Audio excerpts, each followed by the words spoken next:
ಲಕ್ಷ ರೂಪಾಯಿ ಖರ್ಚು ಮಾಡಿ ಮನೆ ನಿರ್ಮಿಸಿದ್ರು ಆ ಮನೆಯಲ್ಲಿ ವಾಸ ಮಾಡಲಾಗದೆ ಪರದಾಡುತ್ತಿದ್ದಾರೆ ಚಂದ್ರು. ರಸ್ತೆಯ ಚರಂಡಿಯಲ್ಲಿ ಹರಿದು ಹೋಗಬೇಕಾದ ಮಳೆ ನೀರು ಸಂಪೂರ್ಣ ಮನೆಯಲ್ಲೇ ಆವರಿಸಿಕೊಂಡು ಬಿಟ್ಟಿದೆ. ಅವೈಜ್ಞಾನಿಕ ಕಾಮಗಾರಿ, ಅಧಿಕಾರಿಗಳ ನಿರ್ಲಕ್ಷ್ಯ, ಜನಪ್ರತಿನಿಧಿಗಳ ಉದಾಸೀನತೆಗೆ ಇಲ್ಲಿನ ನಾಗರಿಕರು ನರಳುತ್ತಿದ್ದಾರೆ. ಮಂಗಳೂರು ನಗರದ ಹೊರವಲಯದ ಅಡ್ಯಾರ್ ತೋಟ ನಿವಾಸಿಗಳ ಗೋಳಿನ ಕಥೆಯಿದು. ಮಳೆಗಾಲ ಆರಂಭವಾದಾಗ ಇಲ್ಲಿನ ನಿವಾಸಿಗಳಿಗೆ ನೆಮ್ಮದಿ ಎಂಬುದೇ ಇಲ್ಲ. ಮನೆಯೊಳಗಡೆ ಸಂಪೂರ್ಣವಾಗಿ ನೀರು ಆವರಿಸಿಕೊಂಡು ಮನೆಯಲ್ಲಿರುವುದೇ ಅಸಾಧ್ಯವಾಗಿ ಬಿಡುತ್ತದೆ.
ಅಲ್ಲದೆ ನೀರು ಆವರಿಸಿಕೊಂಡು ಗೋಡೆ ತೇವವಾಗಿ ಮನೆ ದರಶಾಹಿಯಾಗುವುದೇ ಎಂಬ ಆತಂಕವೂ ಆ ಮನೆ ಮಂದಿಗೆ.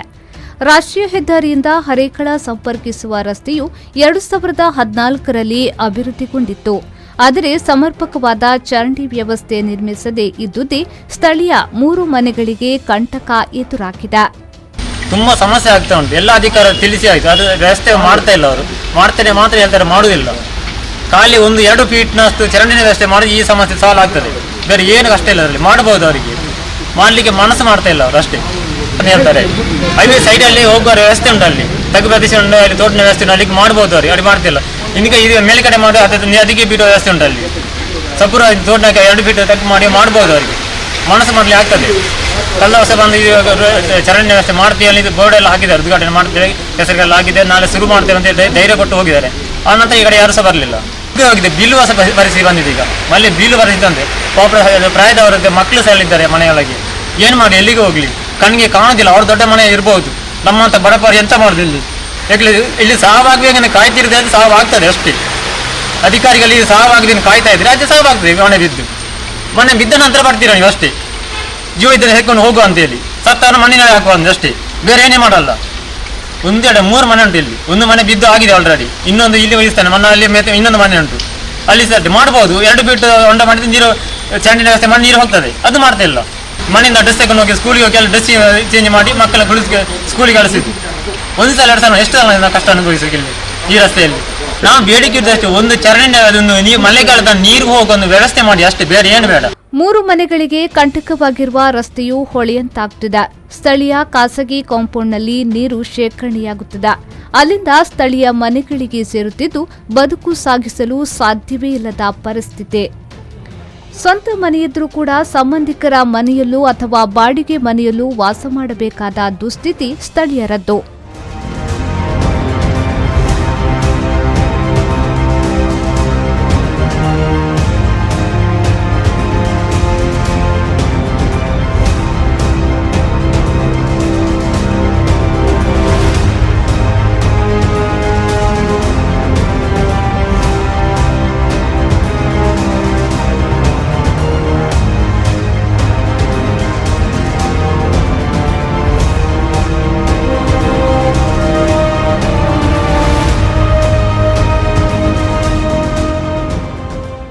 ವರ್ಷದಿಂದ ಈ ಪ್ರಾಬ್ಲಮ್ ಸ್ಟಾರ್ಟ್ ಆಗಿದೆ. ಈಗ ಮುಂಚೆ ಇದು ಪ್ರಾಬ್ಲಮ್ ಇರಲಿಲ್ಲ, ಅದು ಡಾಮರ್ ರೋಡ್ ಇತ್ತು, ಮನೆಗೆ ಲೆವೆಲ್ ಇತ್ತು.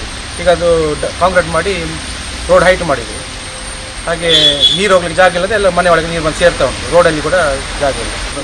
ಮಳೆ ನೀರು ಎಲ್ಲ ರಸ್ತೆಯಲ್ಲೇ ನಿಲ್ಲ ಬಂದು 2 ವರ್ಷ ಬಾಡಿಗೆಯಲ್ಲಿದ್ವಿ. ಹೋದ ಸಲ ನಿಮ್ಮ ಕೆಸರಿಗೆಲ್ಲ ಹಾಕಿ ಇನ್ನು ಕೆಲಸ ಆಗ್ತದೆ ಅಂತ ಇಲ್ಲಿಗೆ ಬಂದ್ವಿ ನಾವು ಪುನಃ ರಿಟರ್ನ್.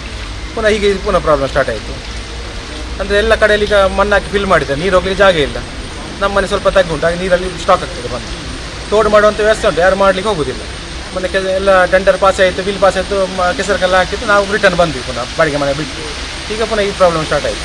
ಹಂಚಿನ ಮನೆ ಇತ್ತು, ಅದು ಬಿದ್ದೋಯ್ತು.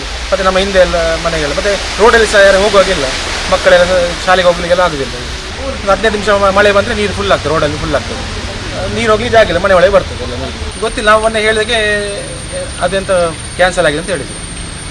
ಅನುದಾನ ಕ್ಯಾನ್ಸಲ್ ಆಗಿದೆ, ಈಗ ಇನ್ನು ಟೆಂಡರ್ ಆಗಬೇಕಷ್ಟೇ ಅಂತ ಹೇಳಿದ್ರು. ಅದು 40 ಲಕ್ಷ ಅಂತ ಲಾಸ್ಟ್ ಟೈಮ್ ಇಲ್ಲಿ ಬೋರ್ಡ್ ಹಾಕಿದ್ರು, 40 ಲಕ್ಷ ಕೆಸರು ಕಲ್ಲು ಹಾಕೋದು. ಮತ್ತು ಸರ್ಕಾರ ಚೇಂಜ್ ಆಯಿತು, ಅದು ಬಿಲ್ ಕ್ಯಾನ್ಸಲ್ ಆಯಿತು ಅಂತ ಹೇಳಿದ್ರು. ರಸ್ತೆ ನಿರ್ಮಾಣವಾಗುವವರೆಗೆ ಯಾವುದೇ ಸಂಕಷ್ಟ ಇರಲಿಲ್ಲ. ಆದರೆ ಅವೈಜ್ಞಾನಿಕವಾಗಿ ರಸ್ತೆ ಯಾವಾಗ ನಿರ್ಮಾಣವಾಯಿತು ಅಂದಿನಿಂದ ನರಕಯಾತನೆ ಆರಂಭವಾಗಿದೆ. ಶಾಸಕರನ್ನ, ಅಧಿಕಾರಿಗಳನ್ನ ಭೇಟಿಯಾಗಿ ಮನವಿ ನೀಡಿದ್ರೂ ಯಾವುದೇ ಸ್ಪಂದನೆ ದೊರಕಿಲ್ಲವಂತೆ. ಸ್ಥಳೀಯ ಶಾಸಕರು ಕಳೆದ ವರ್ಷ ಒಟ್ಟು 40 ಲಕ್ಷ ರೂಪಾಯಿ ಅನುದಾನ ಬಿಡುಗಡೆಯಾಗಿದೆ ಎಂದು ಕೆಸರು ಕಲ್ಲು ಹಾಕಿ ಹೋಗಿದ್ದಾರೆ. ಆದರೆ ಈವರೆಗೆ ಯಾವುದೇ ಕಾರ್ಯ ಆರಂಭಗೊಂಡಿಲ್ಲ. ಈಗ ಕೇಳಿದ್ರೆ ಸರ್ಕಾರ ಬದಲಾಗಿ ಅನುದಾನ ರದ್ದಾಗಿದೆ ಅಂತಾರ. ಅಧಿಕಾರಿಗಳು, ಜನಪ್ರತಿನಿಧಿಗಳ ನಿರ್ಲಕ್ಷ್ಯಕ್ಕೆ ನಾವು ಬಲಿಯಾಗಬೇಕೆ ಎಂದು ಸ್ಥಳೀಯರು ಅವಲತ್ತುಕೊಂಡಿದ್ದಾರೆ. ಕಳೆದ ಕೆಲ ದಿನಗಳ ಹಿಂದೆಯಷ್ಟೇ ಉಳ್ಳಾಲದಲ್ಲಿ ಭಯಾನಕ ದುರಂತವೊಂದು ನಡೆದು ಹೋಗಿದೆ. ಅಂತಹ ದುರಂತ ಮತ್ತೆ ಎಲ್ಲಿಯೂ ಕೂಡ ನಡೆಯದೇ ಇರಲಿ. ಈ ಬಗ್ಗೆ ಜಿಲ್ಲಾಡಳಿತ ಅಧಿಕಾರಿಗಳು ಕೂಡ ಎಚ್ಚೆತ್ತುಕೊಳ್ಳಲಿ. ಅಡ್ಯಾರ್ ತೋಟದ ಸಮಸ್ಯೆಗೆ ಆದಷ್ಟು ಶೀಘ್ರವಾಗಿ ಪರಿಹಾರ ದೊರಕಲಿ. ಶರತ್ ಸಾಲ್ಯನ್, ವಿ4 ನ್ಯೂಸ್, ಮಂಗಳೂರು.